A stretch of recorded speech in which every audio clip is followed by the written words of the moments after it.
Audio Jungle।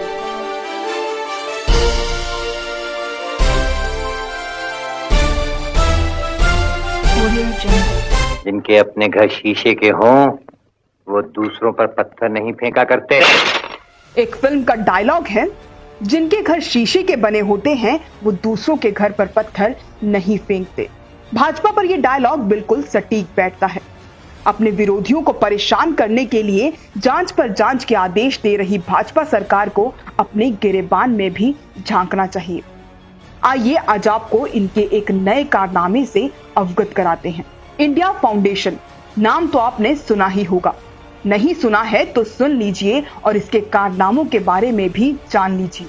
ये एक तथाकथित थिंक टैंक है जिसे राष्ट्रीय सुरक्षा सलाहकार अजीत डोभाल का बेटा शौर्य डोभाल और भाजपा के महासचिव राम माधव मिलकर चलाते हैं। कुछ साल पहले आई एक रिपोर्ट से पता चला था कि इसमें निर्मला सीतारमण समेत भाजपा के 4 बड़े मंत्री डायरेक्टर थे।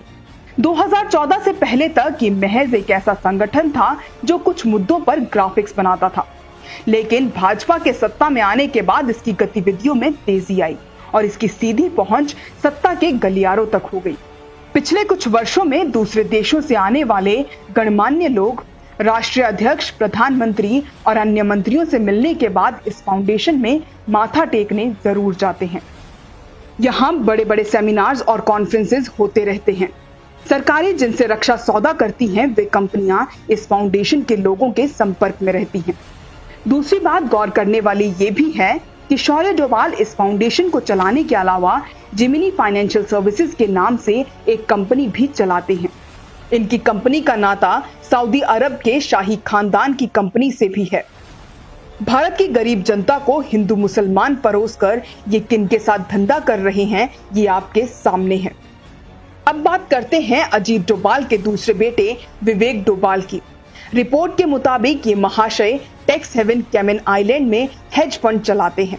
वैसे तो टैक्स हेवन में कंपनी खोलने के साथ ही संदिग्धता और नैतिकता का प्रश्न खड़ा हो जाता है, लेकिन यहाँ एक बात और गौर करने वाली है कि विवेक डोभाल की इस कंपनी का पंजीकरण नोटबंदी के 13 दिन बाद यानी 21 नवंबर 2016 को होता है। और आपको ये जानकर हैरत होगी कि नोटबंदी के बाद विदेशी निवेश के तौर पर सबसे अधिक पैसा भारत में कैमन आइलैंड से आया था, जहां डोभाल की कंपनी है। 2017 में कैमन आइलैंड से आने वाले निवेश में 2226% की बढ़ोतरी हुई है। ये कोई छोटी रकम नहीं है। कैमन आइलैंड टैक्स चोरी के गिरोह का अड्डा माना जाता है। ऐसे में विवेक डोभाल का यहाँ पर हेज फंड का कारोबार चलाना कुछ और ही बयां करता है। इतना ही नहीं, विवेक डोभाल का बिजनेस उनके भाई शौर्य के बिजनेस से भी जुड़ा हुआ है।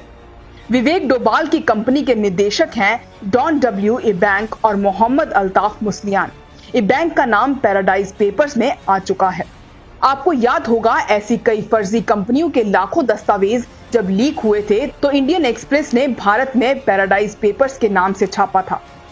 उससे पहले इसी तरह फर्जी कंपनियां बनाकर निवेश के नाम पर पैसे को इधर से उधर करने का गोरख धंधा पनामा पेपर्स के नाम से छापा था। पैराडाइज पेपर्स और पनामा पेपर्स दोनों में ही वॉल्कर्स कॉर्पोरेट लिमिटेड का नाम है, जो विवेक डोभाल की कंपनी की संरक्षण कंपनी है। ऐसे में सवाल उठता है कि भाजपा और इससे जुड़े लोगों के इन गोरख धंधों की जांच क्यों नहीं हो रही है।